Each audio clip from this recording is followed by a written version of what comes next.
Hello, welcome to another episode of Beer Man's Noble Beer Reviews. Today I have another beer from Logsdon Brewing Company out of Hood, Oregon. Hood River, Oregon, sorry. This beer is called The Conversion, and it just says Organic Northwest Sour Farmhouse Ale. Basically, the description says it's called The Conversion because this is the first beer that they really went into like the American Wild category versus just like doing a bunch of stuff with Brett,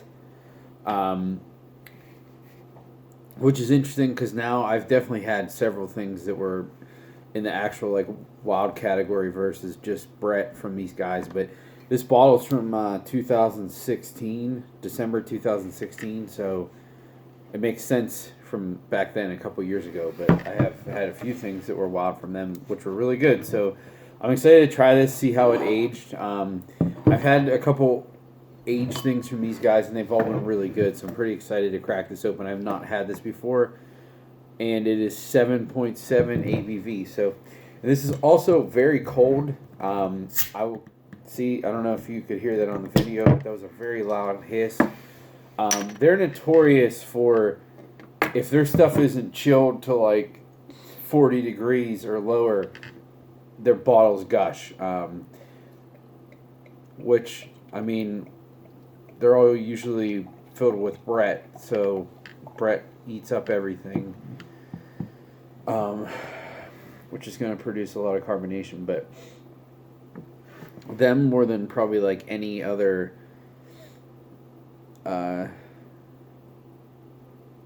brewer, their stuff is just always like, the bottle is just super carbonated. But I don't care about that much because they always make really good products. So see this, it has a really nice bright like rusty orange color with little somewhat rocky white head. Not as rocky as like something that's just like a straight Brett beer, but it's definitely not like crisp foam.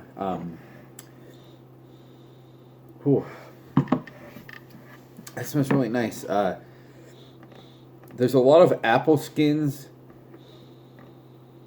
I do get like some peach and watermelon rind.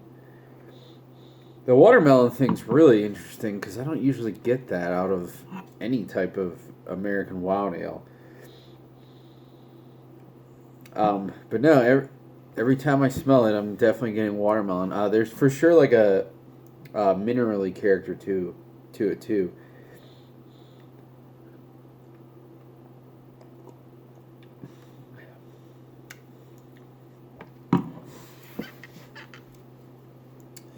So, not that you can smell lactic acid, but it's not, given the aroma and comparing it to other things I've had that smelled somewhat like that, it is not as tart as I was expecting. It definitely has some acidity, but I don't think, like, to the novice beer drinker, if a novice beer drinker drank this, they would be like, oh, that's kind of sour. I don't think they'd be like, oh my god, that's so sour. Like, people who aren't used to sour beers, they drink them and their mouth just puckers. Like, I don't think this would do that.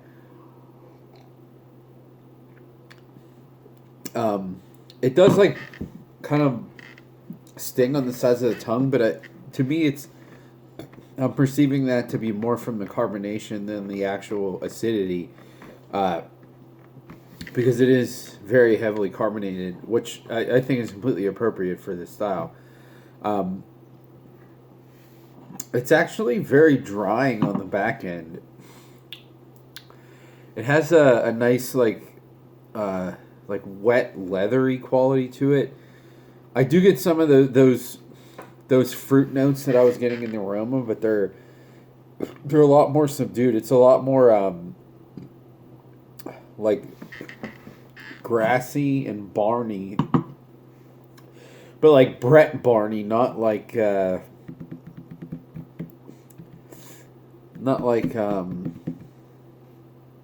lambic, like, because it's not sour, it doesn't have that sometimes that like manure burnt rubber character that that lambic can have. This is something that's like I'm getting that I would normally get out of a beer that was just fermented with Brett and didn't even have like lactobacillus in it. So this almost comes off as like it was completely fermented with Brett, and then they just like threw in some lactobacillus way at the end to to clean it up and give it a little bit more of an edge. But it's so dry that it comes off as predominantly like just a straight Brett beer first before you like really consider the acidity or anything.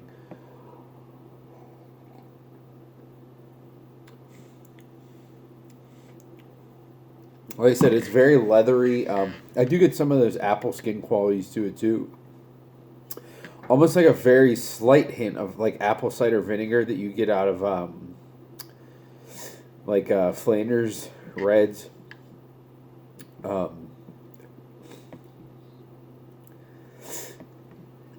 Yeah, this is so. I think the reason I bought this is because there was a bottle shop close to me.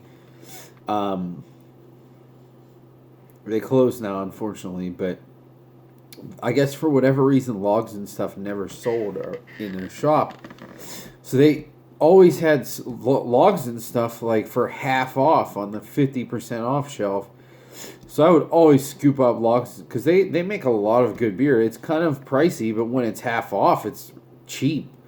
So this bottle was probably only like $8, $8 or $9. So, like, given that price, it's definitely a buy, but I don't think it's fair for me to judge it on that because, most people aren't going to find it on the 50% off rack. So, on my scale of buy, drink, dump, I'm just going to give this one a drink. Again, this one is really subjective to where you live because I can buy Fauna Flora Saisons on the shelf. And I like those better than this. That's not to say that this is bad. It's a good product. But I would rather have this Fauna Flora beers, and they're probably a little bit cheaper even.